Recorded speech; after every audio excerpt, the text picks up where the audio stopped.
एक गांव बसंतपुर में राजू नाम का लकड़हारा रहता था, जिसे गांव वाले राजू लकड़हारा कहकर पुकारते थे। राजू अपने काम में माहिर था और पूरे गांव में उसकी ईमानदारी और मेहनत की चर्चा थी। लेकिन अगर राजू के जीवन में कोई सच्चा साथी था तो वो था उसका तोता। ये कोई साधारण तोता नहीं था, बल्कि इंसानों की तरह बोलने वाला अनोखा पक्षी। सुबह के समय राजू और उसका साथी लालू जंगल में लकड़ियां काटने की तैयारी कर रहे थे।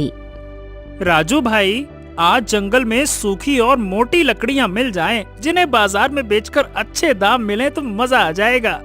अरे सब मिलेंगी लालू, जब तक है तू मेरे साथ तो फिर डरने की क्या बात, चल। तभी रूपा, जो गांव के मुखिया की बेटी थी, वहां आ पहुंची। राजू, तुम्हें पता है, तुम्हारी मेहनत और लगन मुझे बहुत पसंद है। मैं सोचती हूँ कि हमें दोस्त बनना चाहिए। क्या तुम मुझसे दोस्ती करोगे? देख रूपा, मैं जानता हूँ कि तू मुझे पसंद करती है, लेकिन मेरी दुनिया मेरे काम और मेरे लालू तक सिमटी हुई है और मैं इसमें किसी को भी आने नहीं दे सकता। हाँ ठीक है, चल लालू। इतना बोलकर राजू और उसका साथी लालू जंगल की तरफ चल दिए।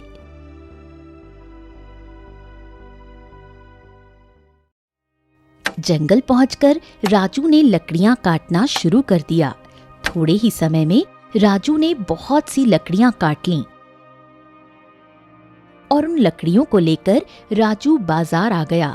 बाजार पहुंचकर राजू ने लालू से कहा, हाँ तो मेरे लालू, अब तेरी जादुई आवाज से ग्राहकों को बुलाने का समय आ गया है। चल अब तू दिखा अपना कमाल। लालू ने तुरंत अपनी फर्राटेदार आवाज में बोलना शुरू कर दिया। सुनो सुनो सुनो, आपका ध्यान किधर है? वसंतपुर का राजू लकड़हारा इधर है। सुनो सुनो सुनो। थोड़ी देर बाद एक व्यक्ति राजू के पास आ पहुंचा। क्यों भैया, ये लकड़ी का गट्ठा कितने का दे रहे हो? अरे ज्यादा महंगा नहीं है, बस 50 रुपए का। अरे ऐसा क्या है इस लकड़ी के गट्ठे में? बाकी सब तो 20 से 30 रुपए में दे देते हैं। ये सुनकर लालू बोलता है, भैया, ये है राजू लकड़हारे की लकड़ियाँ, जो होती है बहुत सूखी और मोटी। अगर आप इन्हें एक बार ले जाओगे तो भाभी जी करेंगी आपको बहुत सारा प्यार और बोलेंगी, अजी ऐसी लकड़ियाँ रोज ले आना, जिनसे ना तो धुआं निकलता है और ना ही मेरी आंखों से आंसू बहते हैं, समझे? तभी उस आदमी ने हंसते हुए कहा, बड़ा मजेदार है भैया तुम्हारा तोता, बहुत समझदारी और मीठी बातें करता है। ये कहकर वो आदमी लकड़ी का गट्ठर लेकर वहां से चला गया। राजू और लालू भी अपने घर को लौटने लगे। तभी रास्ते में उन्हें रमेश मिलता है। ए रमेश, कहाँ भाई, कहाँ जा रहे हो? अरे कहीं नहीं, किशनगढ़ जा रहा हूँ। किशनगढ़ क्यों जा रहे हो भैया? मेरी छोटी बहन की शादी है, इसीलिए वहाँ जा रहा हूँ। अरे वाह, शादी में तो खूब मजा आता होगा। क्यों भैया, मिठाई लाए हो या खाली हाथ जा रहे हो? अरे भाई, मिठाई तो किशनगढ़ पहुंचकर ही खरीदूंगा ना। अच्छा ये बताओ, तुम्हें क्या पसंद है, लड्डू या फिर जलेबी? मुझे तो सब कुछ पसंद है, लेकिन हमारे राजू भैया को जलेबी बहुत पसंद है। सुनो, मेरे लिए कुछ लाना मत भूल जाना। हाँ हाँ ठीक है, चलो राजू भैया, अब मैं चलता हूँ।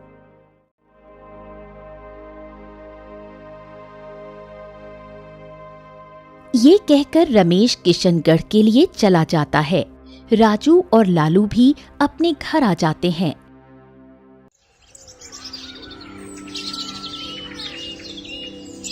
अगले दिन राजू और उसका तोता लालू रोज की तरह जंगल लकड़ियां काटने जाते हैं। अभी राजू लकड़ियां काट ही रहा था कि अचानक उसे किसी की आवाज सुनाई दी। पानी, पानी, कोई मेरी सहायता करो, पानी। ए लालू, सुना तुमने? कोई मदद के लिए पुकार रहा है। हाँ, लगता तो है जैसे कोई घायल हो और दर्द से करा रहा हो। तो चलो फिर, हमें उसकी मदद करनी चाहिए, चलो। ये कहकर राजू और लालू उस ओर बढ़ने लगे जिस ओर से वो आवाज आ रही थी। पानी, पानी, पानी, मेरी सहायता करो। अरे बाबा, तुम्हें क्या हो गया? तुमको इस तरह किसने घायल कर दिया?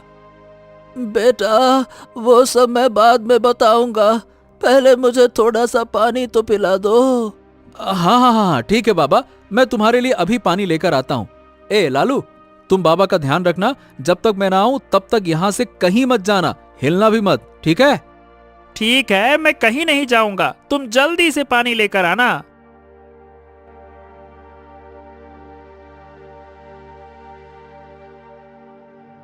राजू पानी की तलाश में आगे चला गया। वहीं पेड़ के नीचे एक शिकारी छिपा हुआ था जो ये सब देख रहा था। वो लालू को घूरते हुए बुदबुदाते हुए बोला, हाँ, कई दिनों से इस तोते पर मेरी नजर थी, अच्छे दाम मिलेंगे इसके, आज यही सही मौका है। रुक जा बेटा, मैं बताता हूँ तुझे। इतना बोलकर शिकारी ने अपना जाल निकालकर बड़ी फुर्ती से लालू के ऊपर फेंक दिया। लालू फंस गया। लालू की आवाज निकलने से पहले शिकारी ने जल्दी से जाल को खींच लिया और लालू को लेकर वहां से भाग गया। राजू पानी लेकर जैसे ही वापस आया तो उसने देखा कि लालू वहां नहीं था। लालू, ए लालू, ए लालू, अरे तुम कहाँ गए लालू? अरे मैंने तुमको यहीं रुकने के लिए कहा था, कहाँ चले गए भाई लालू? ए बाबा, लालू कहाँ गया है? राजू बाबा को झंझोड़ता रहा, पर बाबा के प्राण बाबा के शरीर को छोड़ चुके थे। राजू चारों ओर लालू को तलाशने लगा। वो जंगल में शाम तक लालू को आवाज लगाता रहा, लेकिन लालू का कोई पता नहीं चला। उदास मन से राजू गांव की ओर लौटने लगा। तभी रास्ते में उसे रूपा मिल गई। राजू, तुम्हारे चेहरे पर इतनी उदासी क्यों है और तुम्हारा लालू कहाँ है? जंगल में लकड़ियां काटने के लिए गया था। लकड़ियां काट ही रहा था कि अचानक एक दर्द भरी आवाज सुनाई दी। पास जाकर देखा तो एक बूढ़े बाबा बुरी तरह से घायल थे और पानी के लिए चिल्ला रहे थे। मैं लालू को उनके साथ छोड़कर पानी की तलाश में जंगल की ओर अंदर चला गया। वापस आकर देखा तो लालू वहां नहीं था। मेरा लालू कहाँ चला गया? राजू की इस बात ने रूपा को झकझोर कर रख दिया। वो तुरंत घर जाकर अपने पिता, गांव के मुखिया को सारी बात बताते हुए बोली, पिताजी, राजू की आंखों में पहली बार आंसू देखे हैं। उसका लालू गायब हो गया है। हमें उसकी मदद करनी चाहिए। अरे चुप रह रूपा, दुनिया में वैसे भी बहुत काम है। वो पगला राजू दिन भर तोते से ही बात करता रहता है। अच्छा हुआ कि उसका तोता गायब हो गया। अब कम से कम वो इंसानों से तो दोस्ती करेगा। पागल कहीं का।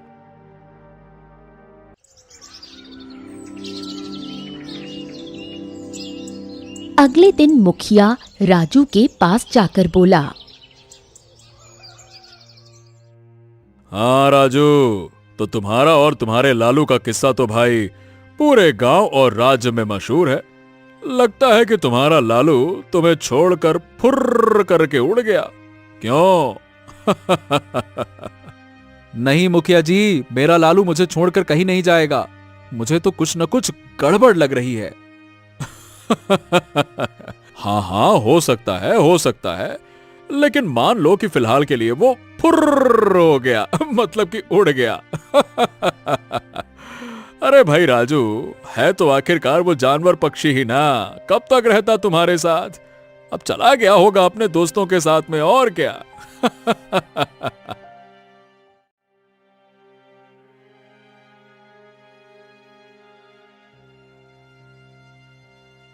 मुखिया राजू का मजाक उड़ाकर वहां से चला गया।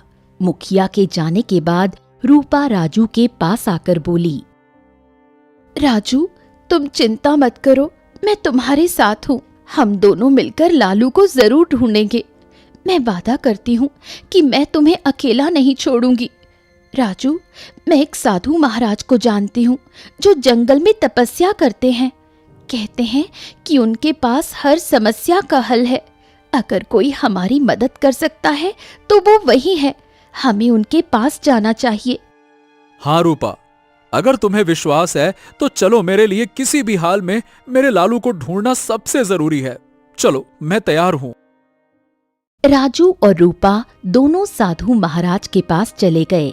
साधु महाराज एक पुराने पेड़ के नीचे तपस्या कर रहे थे। उनके चारों ओर एक रहस्यमय शांति थी। महाराज, राजू का तोता गुम हो गया है। वो बहुत परेशान है।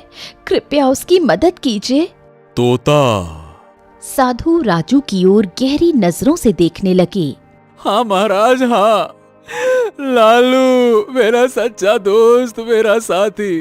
अगर वो मुझे नहीं मिला तो मैं भी जीवित नहीं रह पाऊंगा महाराज। आज के समय में जहां लोग अपने स्वार्थ के लिए अपनों को भी धोखा दे देते हैं, वहीं तुम एक तोते के लिए इतनी पीड़ा महसूस कर रहे हो। तुम्हारी आंखें तुम्हारी सच्चाई का प्रमाण हैं। इतना बोलकर साधु महाराज ने अपनी आंखें बंद कर लीं और ध्यान मग्न हो गए। कुछ समय बाद उनकी आंखें खुल गईं। तुम्हारा लालू एक शिकारी के पास में है, लेकिन वो तुम्हें इतनी आसानी से नहीं मिलेगा। हाँ? क्या ये क्या मतलब हुआ? मैं कुछ समझा नहीं साधु महाराज। मित्रता की कीमत चुकानी पड़ती है। अगर तुम अपने मित्र को सच्चे मन से खोजोगे तो वो मिलेगा, नहीं तो नियति तुम्हें उससे दूर कर देगी। मैंने देखा है कि तुम्हारे मित्र की जान खतरे में है। अगर वो बच भी गया तो उसे किसी दूसरे देश ले जाया जाएगा। वहां से वो कभी वापस नहीं आ पाएगा। वैसे ये बताओ, ये तोता तुम्हें मिला कहां था? हाँ, कुछ साल पहले की बात है। मेरे माता पिता का देहांत हुआ था महाराज, और मैं जंगल में ऐसे ही अकेला बैठा दुखियारा रो रहा था। तभी लालू आया और उसने मुझे अपनाया। बस तब से वो मेरा दोस्त है। वाह, ये मित्रता अद्भुत है। चिंता मत करो, तुम्हारा मित्र इस समय एक शिकारी के कब्जे में है। वो शिकारी इसी जंगल में दाईं ओर की दिशा में बनी हुई एक झोपड़ी में रहता है। तुम्हें वहीं जाना होगा। लेकिन हां, याद रखना, अगर तुम्हें शिकारी के पास लालू ना भी मिले तो निराश मत होना। प्रयास करते रहना। यह परीक्षा तुम्हारे मित्रता की गहराई मापने के लिए है। अगर तुमने हार मानी तो तुम अपने मित्र को कभी नहीं पा सकोगे। नहीं नहीं नहीं नहीं, मैं अपनी आखिरी सांस तक कोशिश करूंगा और मैं उसके पास पहुंच कर रहूंगा। बहुत बहुत धन्यवाद साधु बाबा जी, बहुत बहुत धन्यवाद। चलो रूपा। राजू और रूपा साधु की बताई हुई दिशा की ओर एक झोपड़ी की ओर बढ़ने लगे। रास्ते में रूपा राजू से बोली, राजू, साधु महाराज की बातों में गहराई है। हमें सावधान रहना होगा। शायद ये सफर उतना आसान नहीं होगा जितना दिखता है। रूपा, मैं अपने मित्र, मैं अपने लालू के लिए, अपने परिवार के लिए कुछ भी कर सकता हूं, चाहे रास्ता कितना भी कठिन क्यों ना हो। इधर शिकारी अपनी झोपड़ी के बाहर बैठा लालू से बातें कर रहा था। ए तोते, कान खोल के सुन ले रे भाई। तू अपने मित्र को भूल जा, समझा क्या? अब इतना उदास मत हो। एक नई जिंदगी के बारे में सोच। सुन, अब तू मुझसे नहीं बच सकता। देख मैं क्या करूंगा कि तुझे उदयपुर ले जाऊंगा और वहां राजा वीर सिंह को बेच दूंगा। अरे ढेर सारी स्वर्ण मुद्राएं मुझे मिलेंगी। अरे तू नहीं जानता कि राजकुमारी को तोतों से कितना लगाव है। तुझे देखते ही एकदम खुश हो जाएंगी और ऊपर से तू बातें भी तो करता है। लालू, जो पिंजरे में कैद था, शिकारी की बातें सुनकर रोते हुए बोला, मुझे छोड़ दो ना, मेरा मित्र राजू मुझे बहुत याद कर रहा होगा। वो मेरे बिना खाना भी नहीं खाएगा। वो जरूर परेशान होगा। तुम क्यों हमें अलग कर रहे हो? मत करो ना। लालू ने इतना कहा ही था कि तभी झोपड़ी के आसपास काला धुआं फैलने लगा। शिकारी घबरा गया और चारों ओर देखने लगा। कुछ ही पलों में धुआं एक भयानक आकृति में बदल गया। एक डरावना जादूगर शिकारी के सामने खड़ा हुआ था।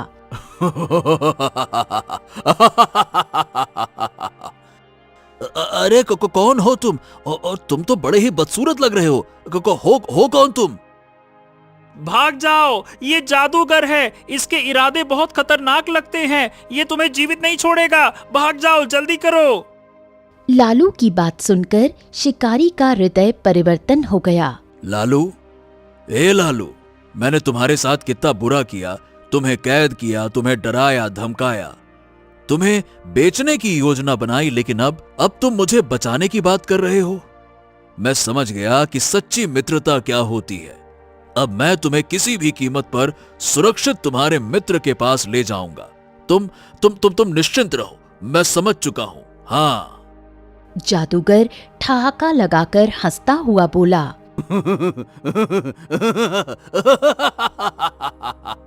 तू मूर्ख है शिकारी। मैंने देखा है कि ये तोता इंसानों की तरह बोलता है।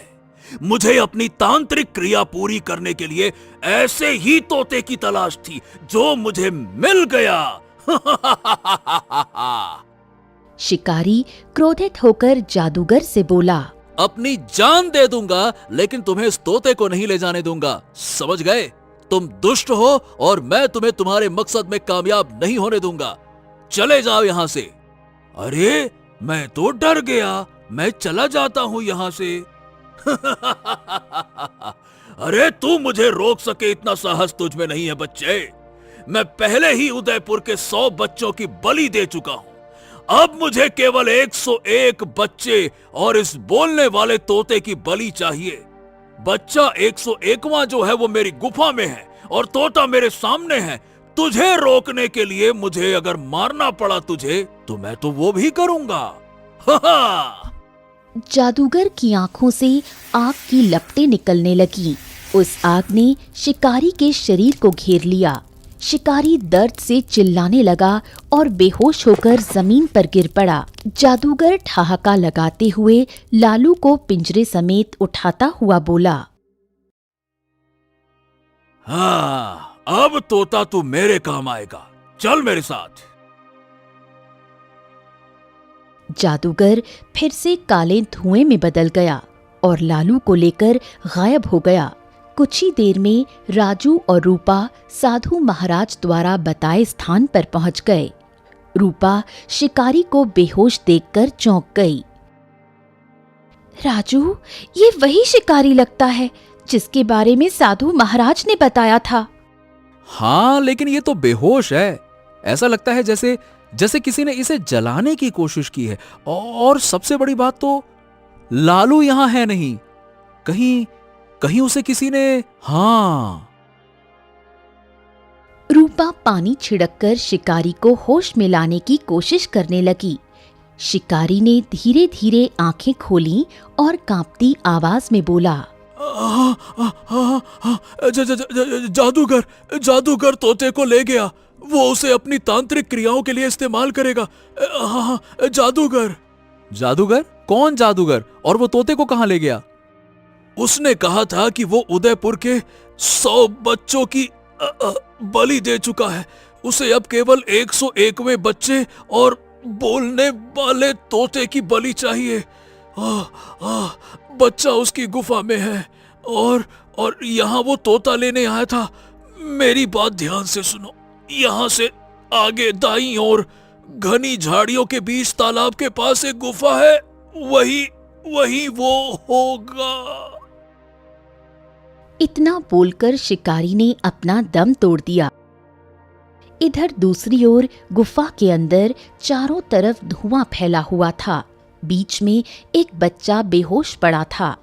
काले धुएं के गुबार ने धीरे धीरे जादूगर का रूप धारण कर लिया। उसके हाथ में पिंजरे में बंद तोता था।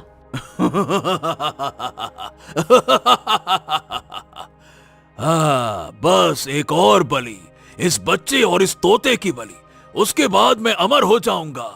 कोई ताकत मुझे रोक नहीं सकेगी।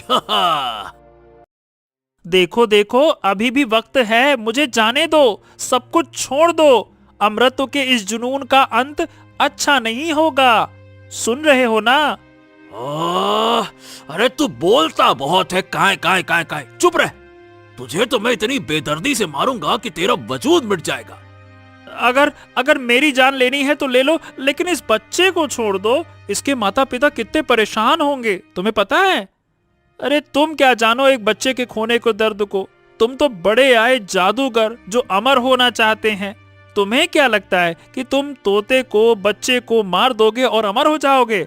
ऐसा नहीं होता, समझ गए? बड़े आए।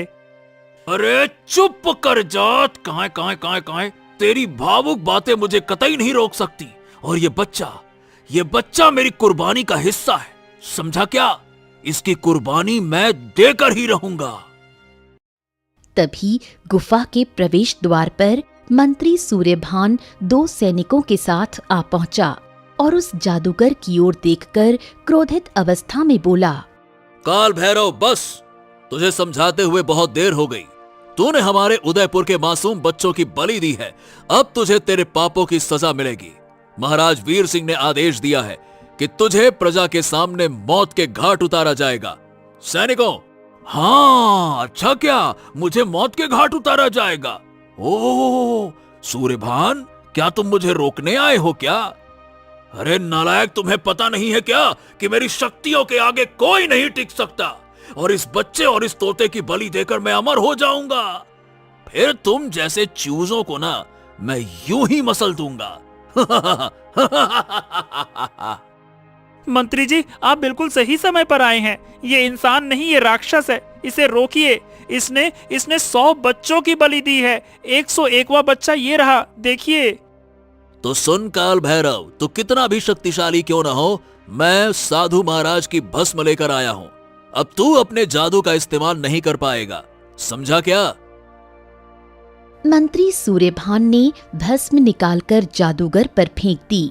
जादूगर चीखते हुए बेहोश होकर गिर गया। मंत्री दोनों सैनिकों की ओर देखकर बोला, चलो सैनिकों, इसे जंजीर में बांधकर कारागार में डाल दो। सुबह इसे फांसी दी जाएगी। साधु महाराज ने कहा है कि इसे सुबह से पहले होश नहीं आएगा। चलो। सैनिक जादूगर और बच्चे को गुफा से बाहर ले गए। तोता खुश होते हुए मंत्री सूर्यभान से बोला, सुनो सुनो सुनो सुनो, अरे मुझे तो आजाद कर दो। मैं अपने मित्र के पास जाना चाहता हूँ। मुझे आजाद कर दो। नहीं नहीं नहीं नहीं तोते, अब तुम्हारी जगह राजमहल में है। तुम्हारी वजह से इस जादूगर को पकड़ना संभव हुआ है। तुम अब राजकुमारी चंद्रलेखा के साथ रहोगे। चलो। अरे लेकिन मैं अपने दोस्त के पास जाना चाहता हूँ। मैं नहीं जाना चाहता राजमहल, मुझे अपने दोस्त के पास जाने दो। मैं नहीं जाना चाहता राजमहल, सुनो सुनो। नहीं नहीं नहीं नहीं, चुप हो जाओ। तुम अब महल का हिस्सा बनने वाले हो। चलो। मंत्री तोते को साथ लेकर गुफा से बाहर निकला।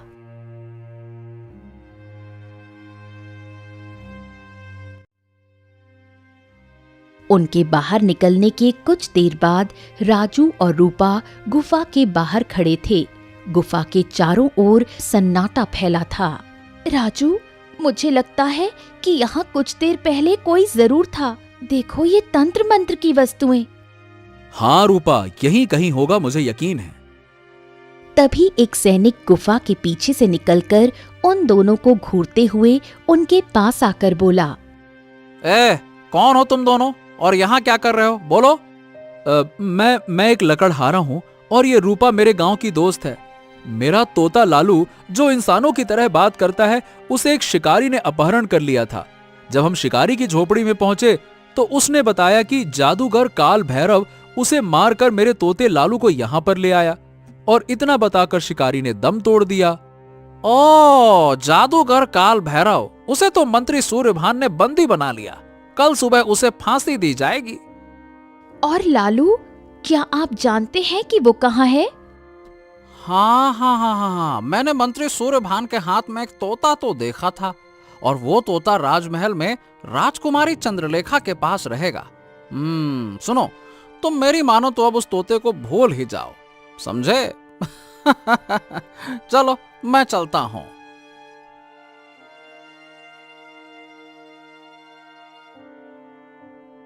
सैनिक हंसता हुआ वहां से चला गया।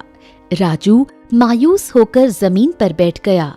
अरे मेरा लालू, अब वो मुझसे हमेशा हमेशा के लिए दूर हो गया। अरे मेरा लालू। राजू, साधु महाराज ने कहा था कि रोने से कुछ नहीं होगा, हमें राजमहल जाना होगा। राजा वीर सिंह से बात करेंगे तो वो तुम्हारी और लालू की सच्ची मित्रता को जरूर समझेंगे। रूपा की बात सुनकर राजू के चेहरे पर उम्मीद की एक किरण लौट आई। दोनों राजमहल की ओर चल पड़े।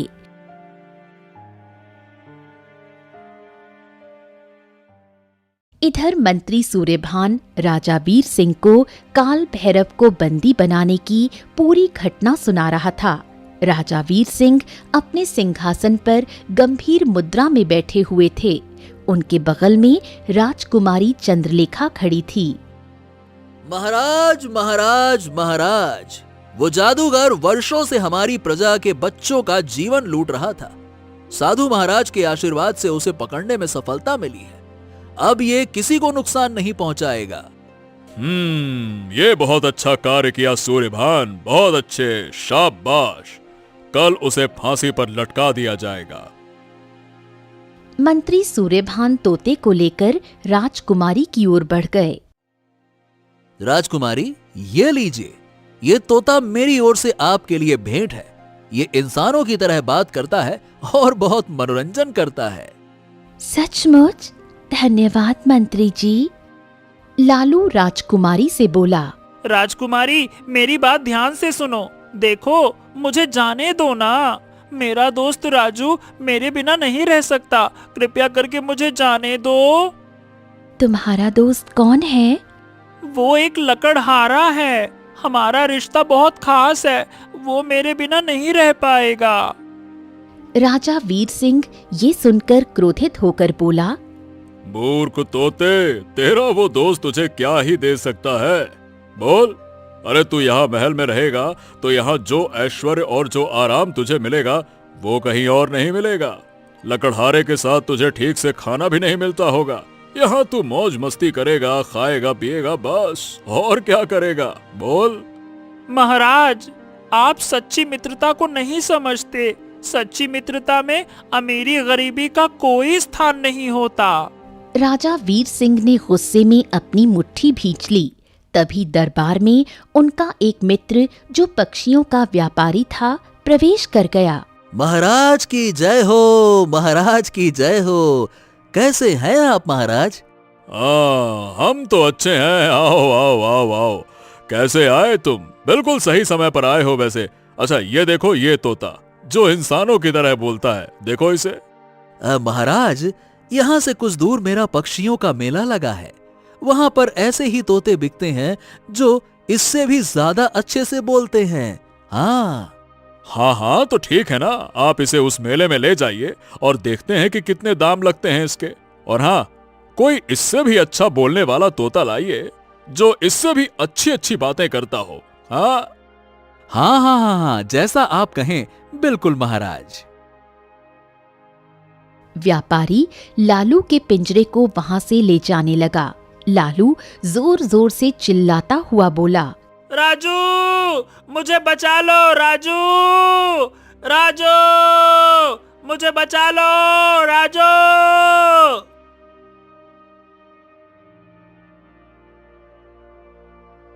कुछ देर बाद राजू और रूपा महल के द्वार पर खड़े थे। रूपा, मुझे मेरा लालू हर हाल में वापस चाहिए। धैर्य रखो राजू, हमें राजा वीर सिंह से बात करनी होगी। इधर बाजार में लालू उदासी भरी आंखों के साथ एक पिंजरे में बैठा था। आसपास कई तोते खुशी से चहचहा रहे थे।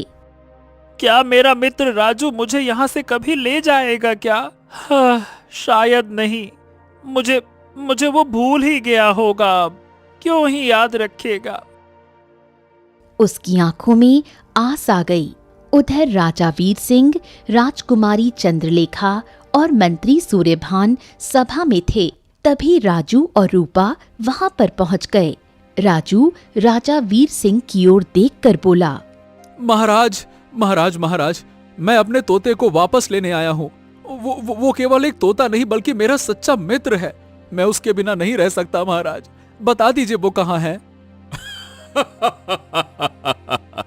एक तोता और मित्र।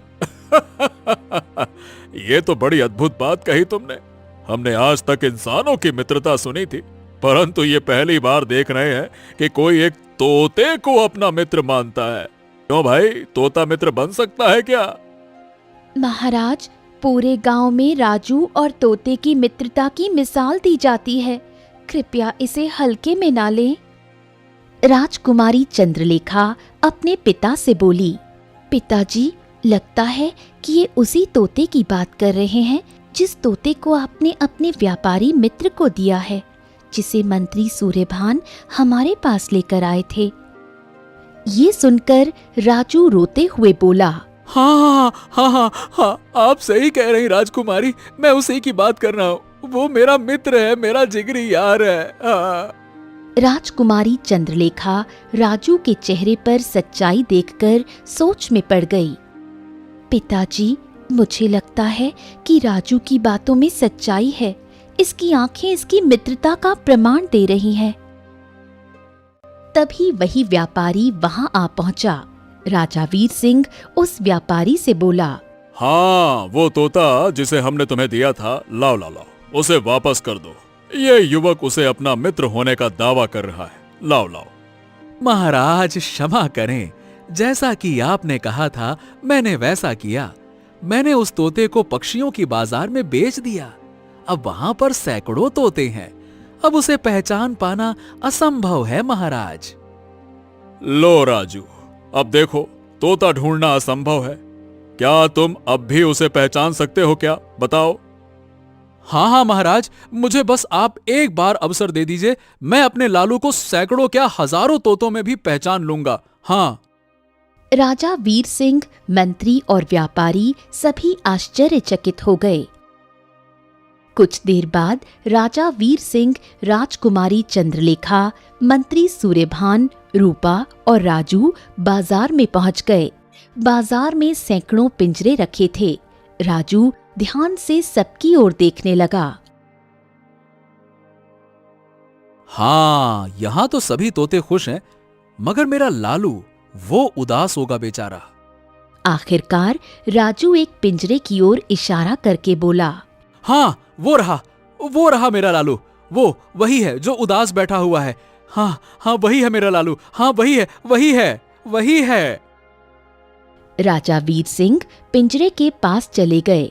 जैसे ही राजा वीर सिंह ने पिंजरा खोला, लालू उत्साह से बोल उठा, मेरे मित्र, मुझे पता था कि तुम मुझे ढूंढते हुए जरूर आओगे। मैं तुम्हारा इंतजार कर रहा था। मुझे लगा था कि अब हम शायद कभी नहीं मिल पाएंगे। मेरे मित्र, मेरे लालू, मैं तुम्हें अब कभी अकेला नहीं छोड़ूंगा। मैं तुम्हारे बिना नहीं रह सकता। सभी का चेहरा भावुक हो उठा। वाह वाह वाह वाह वाह, राजू, तुम्हारी मित्रता सच्चाई और लगाव का अद्भुत उदाहरण है। तुम्हारी तरह मित्रता निभाना हर किसी के बस की बात नहीं है। अगर तुम्हें किसी भी चीज की आवश्यकता हो तो महल के दरवाजे तुम्हारे लिए हमेशा खुले रहेंगे, ठीक है? महाराज, मेरे लिए लालू ही सब कुछ है। अब मुझे कुछ नहीं चाहिए। आपका बहुत बहुत धन्यवाद महाराज, बहुत बहुत धन्यवाद। राजू की बात सुनकर राजकुमारी चंद्रलेखा मुस्कुराने लगी। साधु महाराज, आपका भी बहुत बहुत धन्यवाद। अगर आपका मार्गदर्शन ना होता तो मैं तो कभी लालू को वापस ही नहीं पा सकता था। धन्यवाद। राजू, ये सब तुम्हारी सच्ची मित्रता का प्रतिफल है। ये दुनिया सच्चाई और लगाव का सम्मान करती है। कुछ देर बाद राजू और रूपा लालू को लेकर अपने घर चले आए, जहां रूपा का पिता मुखिया पहले से ही उसका इंतजार कर रहा था। मुखिया राजू से बोला, अब मुझे माफ कर दो राजू, मैंने तुम्हारी मित्रता का मजाक उड़ाया। मेरी बेटी रूपा तुमसे प्रेम करती है, कृपया उससे अब विवाह कर लो ना। कर लो, मना मत करना। तो देखिए मुखिया जी, बात ऐसी है कि मेरा और रूपा का विवाह होगा या नहीं होगा, इसका फैसला मेरा मित्र लालू करेगा। हाँ, तो रूपा मेरी भी अच्छी दोस्त है। राजू, तुम्हें उससे विवाह करना चाहिए। हाँ।